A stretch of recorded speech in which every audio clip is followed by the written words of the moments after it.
Personagmentation, that's of course that's a fake word. And it doesn't exist, but it's a conjunction of personalization and segmentation. And what I find is that people are often making mistakes when they're talking about this topic. So either they're using the words wrong and they're meaning the same thing, or they're using the right words but really meaning something else. And there's a lot of confusion to this. But really, to just draw a line onto what Joe was talking about, I think the importance of moving into owned media, your own property, your owned media, trying to get out of the walled gardens, moving as many conversations as you can from paid media into owned media is one of the things that will drive profitability in marketing. So that's one thing I'd like to take away from that. Then the survey, I was super disappointed to see that revenue didn't come in higher. I mean, we're here to make money, for Christ's sake. So this is, for me, the testimony to the huge gap that there is between marketers who just want to do altruistic good, putting it a bit on the edge here, and senior management who want to see results. So we need to fix that gap. And that's also why we need to get personalization and relevance right. So totally agree with relevance coming in on top, but let's explore how we actually make that relevance come true, especially on owned media. First, a few things about myself. So I'm a Chief Experience Officer with Agillic. We are one of the good vendors, not the evil vendors. So we have a software that enables you to do Omnichannel Marketing Automation. Works wonders. I'll show you a lot of examples from a lot of our clients throughout this presentation to underline the points that we're making. I'm also a published author. This is Make It All About Me. Came out in 2019. It's about how you create seamless customer experiences for as many customers as possible with as few resources. Yeah, well, it's become like even more relevant, a huge backwind due to COVID. So I suggest you either pick this up or you get it on the free trial with Audible, where you can also listen in on this. And I'm working on a new book as well. So kind of testing the waters here also with the presentation that we have today. Anyway, I think I'm running a bit short on time, so I probably should get on with it. So what is personalization anyway? This is actually a tricky topic. This is the agenda. I'll quickly skip that and get into the fun part. So just a raise of hands in the audience here. We can't do a poll. It's going to be a bit too long. How many here knows how to tie a bow tie? So I'd say around 10, 15% tops. Well, actually creating relevance is just as tricky, because getting back to this thing about creating money, I mean, you want to get the most bang for your buck, and really just betting it all on going to the far right in this in this slide, where everything is triggered and personalized and hyper personalized. It won't necessarily make you the money that you're after, because you need to take into consideration the work that you need to put in there in order to get the result that you're after. So if you're hyper personalizing, you'll run the risk of actually reaching too few customers. So really, it's about finding the sweet spot where you are reaching people at the right time, but you're not over personalizing and so on. So yeah, so really tying this bow tie is what makes it come together. How do you do personalization at scale? How do you do it efficiently? And that's really what we're here to explore. So I'm going to stick with the metaphor of the bow tie a bit, and we'll see how that comes together. So the problem, or one of the problems, or one of the challenges with being relevant to your audience is really that you need to mix segmentation with personalization. And let's explore that for a moment. So really, that's where the word comes together, personagmentation, because what's really what? And people are using these terms like a bit randomly, to my experience. So let's explore the segmentation part first. So first of all, segmentation is something that you do to your customers. So you have the big customer base, all washed and neatly ordered and such by underlying systems or the IT department and whatnot. And once you have that in place, you need to define whom to reach out to and when to reach out to them. And that's split into two, basically. So first, if we look at the persona part, so segmentation can be rather static. So this is an example from Cubus, which is a high street store that I'm assuming that you're familiar with, at least here in Sweden. But also some of the other Nordic viewers of this should be into this. So basically the question is, who is buying, for instance, women's clothes? So that's one particular segment that relates to behavior. And who also bought children's clothes? Who should be buying children's clothes but are not? Who's browsing it but really not buying it yet? Who is spending a lot with us? Who is not? Who are our top spenders and whatnot? So really these segments, of course, they change, but they change over time. So it doesn't have to be super real time necessarily. I mean, if it can be, it's good, but it's rather static segments. You don't get kids all the time, at least I try not to. So yeah, these segments will be rather static, and you can almost always relate those to personas.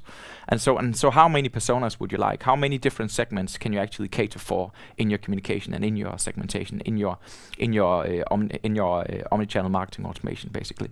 Well, think of how many ways it makes sense to convey a specific message. How many ways does it make sense to talk about Valentine's Day, for instance? Well, that should sort of limit the amount of segments that of the static segments that you should be looking into.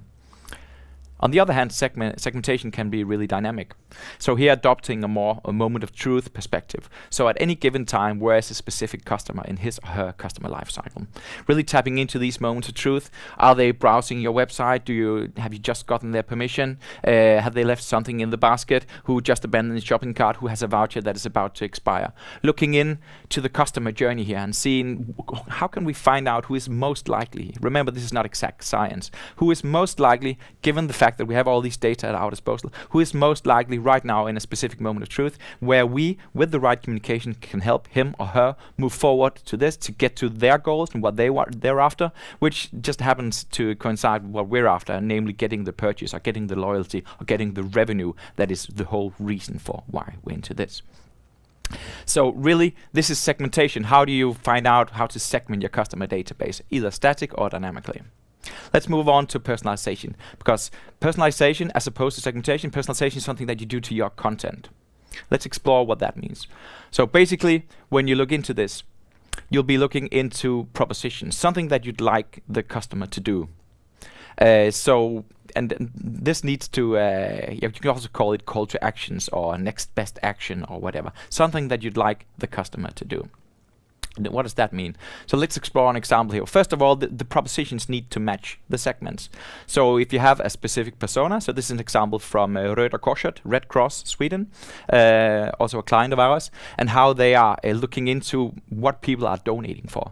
So if you're particularly interested in, I think this is a thank you. So actually going back to the moment of truth thing, this is a message that goes out to everybody who just donated. For a campaign of Zero, it would look like this. Thank you is the best way of really taking that customer relationship forward, or the donor relationship forward. But could be that this particular audience or this particular persona, or there will be people who have donated more for causes in Africa. So they would get a different way of saying thank you. Could also be that people are donating often, and I know from Röda Korset that in fact they are really successful in getting people to be multiple donors.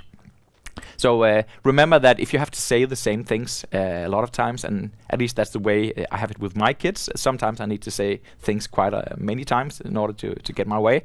And it works better if I'd say it in a different way multiple times. So you should consider having different variations of the same message. So you can dose that over time if you don't get your way just with saying it once. And remember, you'll be meeting customers, you'll be meeting donors in this case on different channels. So same message could go out on direct mail. You'd probably put a bit more suppression rules on that so you don't send people stuff in the mail all the time, swallowing up their donations, and I know that Red Cross have this in place. Of course, if you donate through mobile, you'll get the text message saying back and saying thank you for this, and that will enable you, that will enable Red Cross to get the relationship going, later tell you how it's going with the money that you donated, and then later on asking for a plea again. So the propositions need to match the segments. So what else is there? What else is there that you're actually telling the customers? Well, I think the propositions shouldn't stand alone, because you'll be very narrow and maybe a bit too myopic in the way that you'll be presenting these propositions. So really, what you need to do is that you need to remember to always provide inspiration as well. So along with the propositions, along with the stuff that you want people to do, you should provide inspiration. So either that could be in the form of a product catalog. So that's one feed, so to speak, one feed of data where you'd like to provide a selection in order to inspire the customer, depending on which moment of truth and which persona that you are talking to here. But it could also, I think you should think it wider than this. So think about this is from a trade union, which events are currently going on that people can sign up for. Make sure that that event feed is fed into your website, into your emails, and into whatnot, into your app, and so on.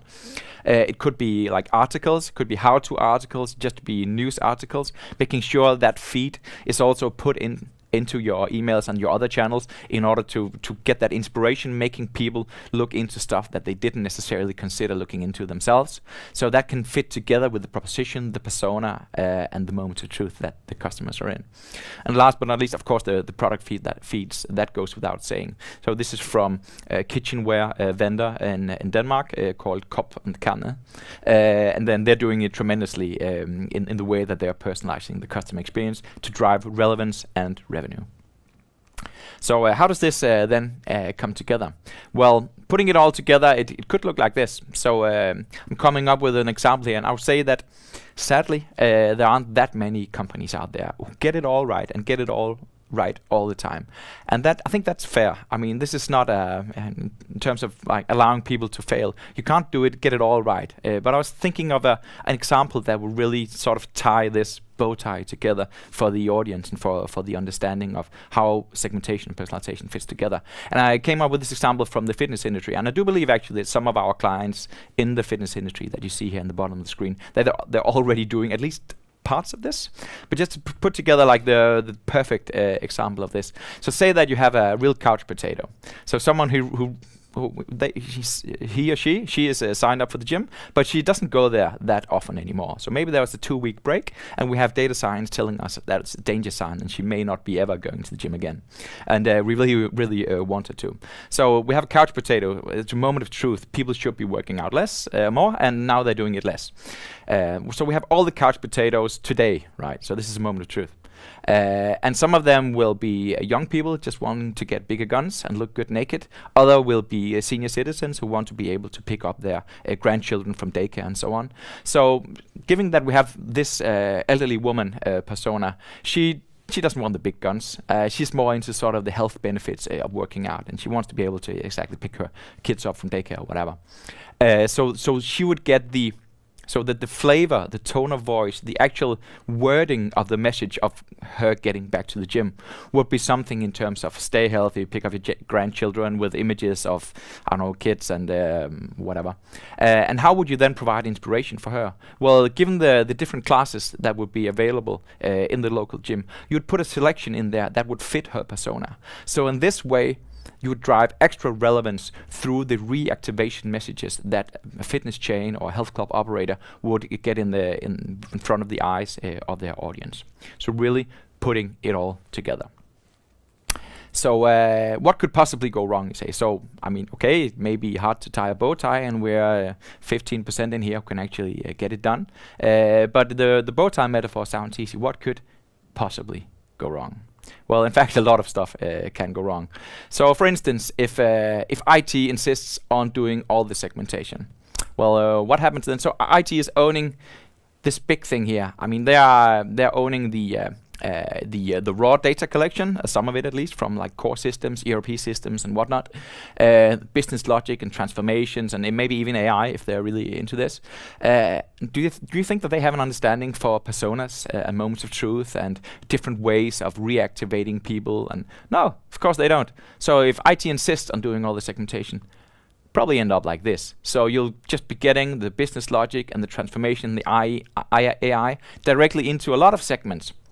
And they'll have no idea where to point these segments, and they'll be, because they have no idea how this will live into the communication. They have no idea on the left nor the right side of the bow tie here. So that will be a really hard struggle being in the marketing department and getting all these segments who might not really be the segments that you were looking for, that you were wanting. So what will happen? Well, first of all, you'll be struggling to actually get anything done because you will have a lot of segments that don't mean anything to you, and probably the data can also be delivered like with stuff that you can't understand. So the field names or you have like all the logic from your core systems is tried to be copied into your marketing automation system, and things will break. So customer experience will suffer from this, sadly. Could also be that IT delivers too granular data, so they're just getting too much data in there. So they're not really doing any segmentation at all, just trying to copy basically one-to-one the business model that they have for all the core systems. Really putting that into the marketing automation system and see whether that works. Well, often this is where the chain really breaks, because quite often the marketing automation systems, they can't really handle the amounts of data, and the marketers can't really understand the levels of how granular this data is. So really they need to do something else. And what do you do if you're a marketer? Well, first of all, you could say that CX could be suffering. You could also do something else. You could go into the CDP space, actually take responsibility for doing the job that IT didn't do in the first place. Will this save you money? Well, probably not. This is another system. This is extra tasks for the marketing department. They need to get new skills. This is definitely not a cost saver for the marketing department as such. Is it a bad idea then? Well, not necessarily, because if this is what you want to do, and if this has to happen, and if IT isn't really delivering you the segments that you're after, well, basically you need to somehow get that done. And either you can change your job, find a new place to work, or you can really start getting into the whole CDP business, which might be a good idea, but it's also an extra hurdle to jump over in order to actually get to the good customer experience. What else could go wrong? Well, say that what if marketing has multiple execution platforms? I've seen this time and time again, that this can also be the case. So say that you have one system for your app notifications or for your app. You have another system for your emails. You have one for your direct mail. You have one system that's specifically for exchanging audiences with the Facebook ecosystem or the Google ecosystem. Well, then basically you'd have to reapply all the logic. You'd have to rebuild all the content for all the different segments in all the different channels. So really managing that on an ongoing basis to make sure that people actually get these seamless customer experiences across channels is going to be a lot of work. So what happens? Well, we move further towards the simple messaging and what we've always been doing, the real broad segmentation and the really, really simple personalization, and really customer experience doesn't become what it could have been. So basically, this is not so good. Let's jump out of this again. Did you ever try a clip-on bow tie? Yeah, I think most people did, right? Because it's so annoying to tie it. Well, it's not the real thing, right? It's cheating. It doesn't give you the right experience. Is that what we're after? So really we want this, right? We want the self-tied bow tie that looks amazing. Really, that's what we should be getting after. So I think this is the end of my presentation, and if you want the real deal, there's a QR code that you can scan on the screen, and we'll be happy to get into conversations on how our clients are doing this and how you could also be doing this. And we'll also be hearing from Jessica from Tele Energy later on how they are actually doing this. Those were the words. Ooh. Thank you, Rasmus. And I need to. There's a lot of things here, and I got a feeling about this IT department, of course. But we talked about in the beginning about the email marketing system and the MA system and the difference maybe, and also of course when a topic got hot like MA, all the email vendors say that now they have a marketing automation system, and so that is not that easy if you're going to buy one, right? To understand the differences really. So, I mean, what is the definition, or how do you really see the difference between an old email marketing system, maybe with a little bit more ambitious, and an MA system, truly MA system? Could you say that? Yeah, quickly? It's a good question. So I think first of all, email vendors or ESPs, as they're also referred to, if they apply automated email, well, it's an email automation system and not necessarily marketing automation. So marketing should be considered more wide. because as we know, all consumers are already using all channels all the time. So if we want to accommodate that and really reach out to the customers where they are, we should be using more channels. And the most cost efficient are the ones on owned media. Email is still a killer there. App notifications, big upcoming channel there. Really the outbound channels, text messaging also, even direct mail for some, to some extent, quite expensive though. And really bridging that into paid media as well, making sure that when you are exposing audiences to paid media, when you are using your ad spend, that you are utilizing your first party data in order to make sure that you reach the right persons. Okay. So marketing automation systems should encompass, if not all of them, then most of them. So that is maybe one of the important definitions, of course, with it. Yeah. Do you want to add on something? No, I'd agree. I mean, I would also say it's often around the data. So when we talk about organizations, obviously IT and marketing is a big thing, but then obviously the other side often is like customer support and sales. And they're all part of, in my world, marketing automation is about customer communications for any purpose. And so that's the channel, but then it's also getting the data from the different systems so that you can control that customer life cycle, at least be aware of that customer life cycle no matter where you're talking to. So it's around data and the channels and the collaboration and processes within the organization as well. Okay. Daniel, do we have questions from the audience? Yeah, we do. We actually got one just at the end of Joe's segment. And that question is, what do you think makes some industries, such as retail and banking, more responsive to this perfect storm than others? Ooh, are they more? Well, so I think the retail one was obvious. The pandemic did bring a whole heap of things up to a head where a lot of retailers for a long time had been sitting on the fence about online or offline. And the pandemic just meant there was no choice. If you didn't move online or put more resources into online, you were not going to be in business at the end of, this 2-year period. I think banking has had different pressures because essentially the old traditional banks were used to having a captive audience. And essentially we've got all these new players. And this has happened in retail as well when you see things like ASOS and these kind of online, and Boohoo, these online-only organizations, have been stealing their lunch. They've been coming with, way better service, way better online and app experience. And essentially the big retailers, the big banks have started to realize that they're losing their customer data, which is meaning they can't be responsive to their customers, which means they lose more customers when they should be able to offer the best solutions. They've got all the data about life cycle and customers. They've had customers for 20 or 30 years. They should be ideally situated to do this kind of automation. But, legacy systems, organizational silos, just sheer bloody mindedness of I don't want to change what I've been doing. Fear of failure. Huge. Particularly in banking, it's been a very strong thing that if you fail to do something, IT will basically execute you and you won't get any more budget. So this whole fear of doing anything new, fear of failure, fear of being seen to fail has been a huge blocker. The other one that I see particularly is it's all about the metrics. It's all about how you get measured. Retail's a key one. The biggest blocker to online adoption has been that, the stores complain because the attribution is lousy and they lose the metrics that mean that their store can stay open. The customer wants a store. They want the actual physical presence and they want the online. They don't give a crap about how you do attribution internally, but we do first click or last click attribution. They're cannibalizing off each other's sales. So instead of the whole organization working saying, what the hell do our customers want?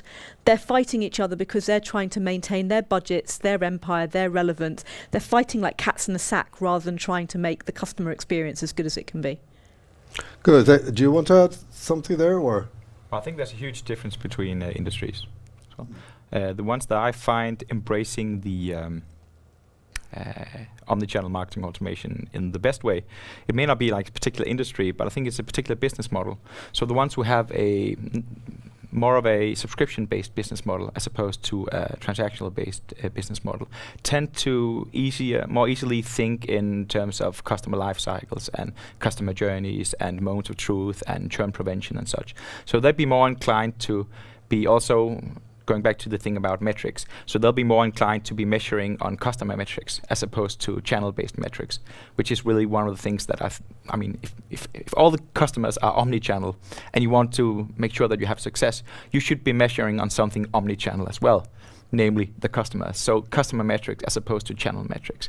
Nordstrom, one of the biggest department store chains in North America, actually changed the way they were reporting from sales per square foot. Can you imagine? Like in a COVID lockdown, and you're measuring sales per square foot. I mean, it doesn't work, obviously. So they changed that into how many customers do we have? How much are we selling per customer? If we apply these things and these new digital initiatives, how much are we then selling per customer? Are we double Xing, triple Xing the amount of money that we're making per customer? So, of course, metrics is very important, and understanding the way you discuss the business. Yeah, especially when no one is caring about revenue, and I'm shocked to see that. Really, I mean, people forget what their role is. Why are we put on earth? Yeah, yeah. But in that coming back to that poll, actually, also the cost saving was low, and I just wanted to ask you that because. I mean, when I talk to companies, they say, I mean, the marketing automation has done that we hired a lot of more people and it's a bigger organization. But is it possible to think cost saving in the area? No. No? No. The sad thing about marketing automation is that it doesn't automate itself. So this is yet another discipline. And if coming back to, remember from my presentation with the bow tie was completely folded out. So to the left you had all the campaign parts. All the things that was following the 4 seasons and the seasonal campaigns and where you do like broad segmentation. If you then that's something that you still have to be doing. So, and the bad news is that you still have to do mass marketing. You still need to be acquiring new customers. You still need to be getting in front of people with whom that you have no relation yet. So you still need to do all the stuff that you did before.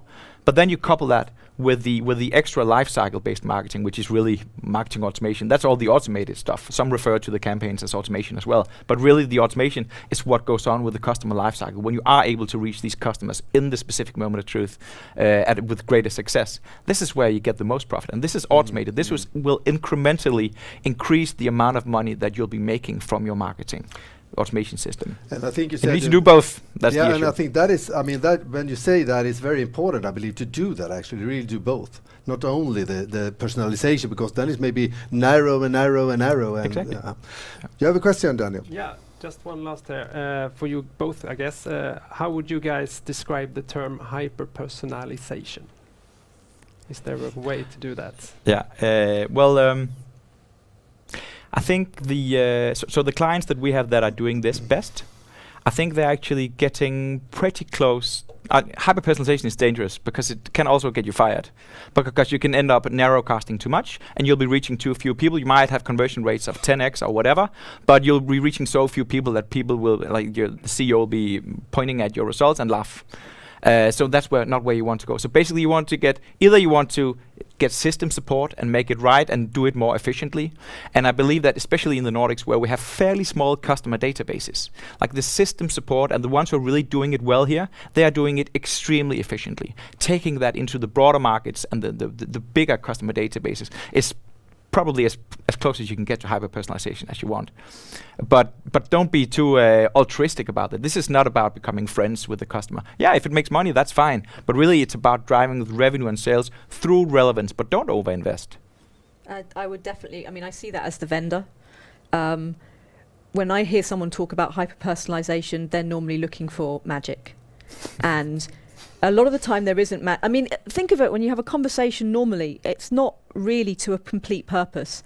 And when I hear hyper-personalization, it's like we need to get that sale. So everything is about how do I drive to that conversion. It's like they want to use up to the minute data. They want to use all the data. It's all next best action. That's an exhausting conversation to have as the person on the receiving end of it. And generally speaking, it's usually somebody who they don't necessarily have very well-defined strategies. And they've just decided hyper-personalize, they've maybe got old school, they've been doing lots of, spray and pray type marketing, and they want to get to perfect, and they think hyper-personalization is perfect. They're not even doing the basics well. So to me, hyper-personalization normally means somebody probably doesn't quite understand what their job is when I'm talking to Okay, people like that. Oh, they're losing it. Yeah. Yeah, well, let's continue. And now we have a poll. So now it's time for you to actually answer. The question we have is, do you have specific marketing automation roles within your organization?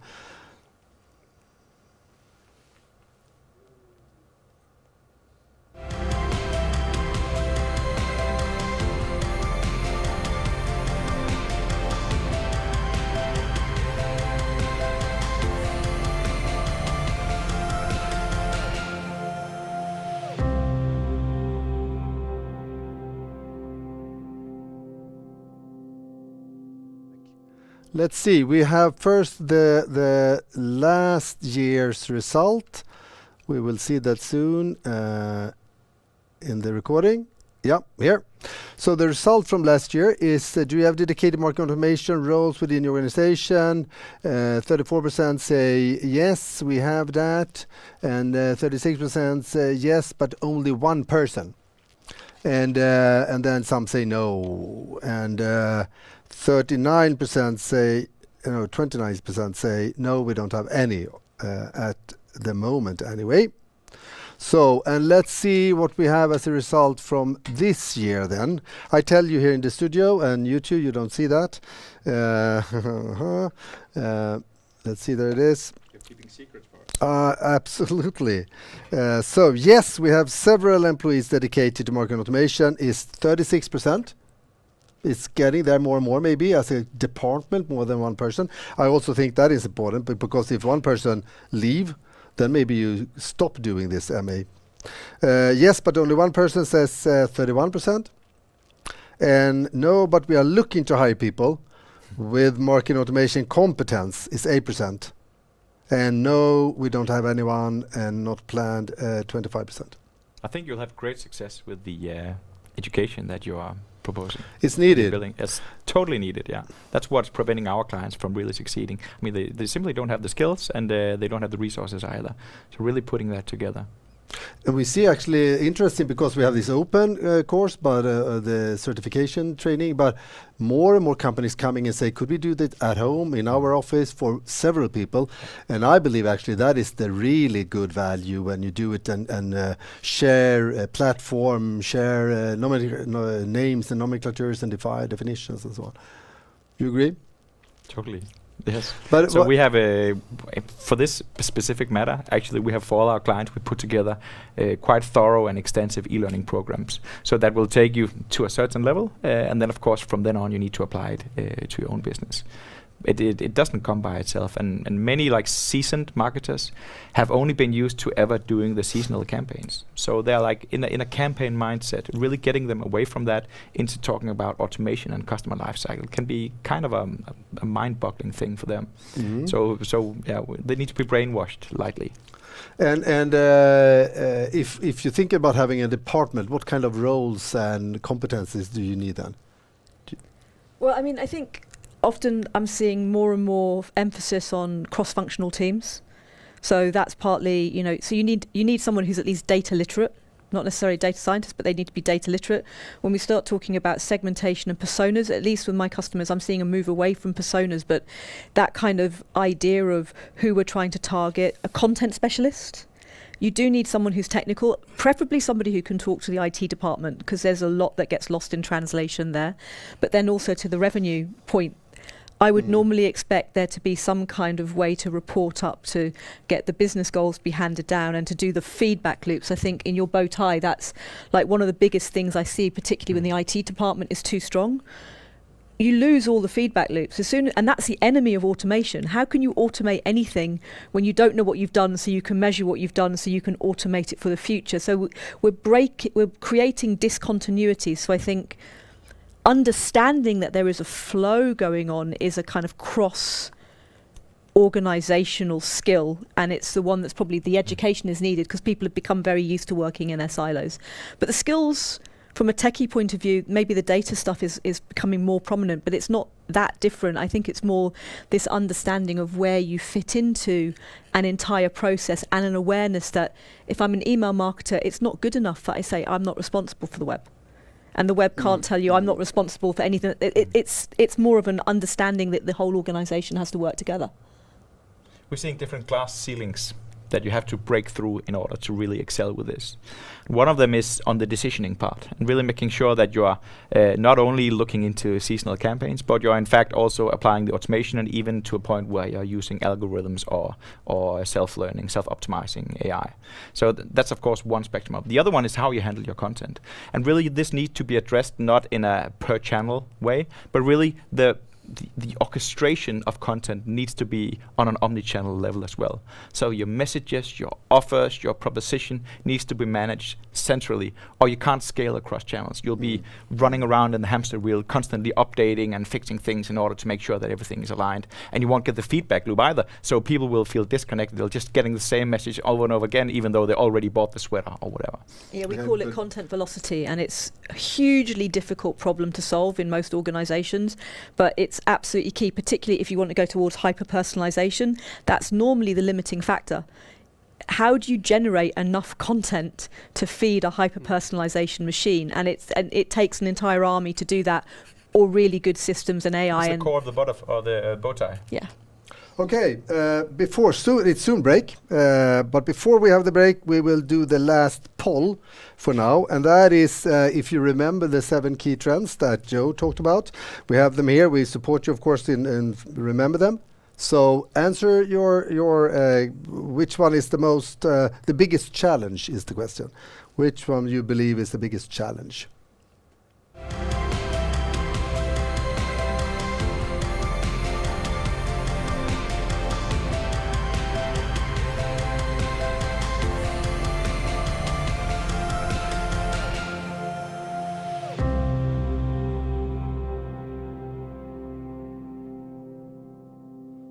Don't do anything. Okay, so we're back again.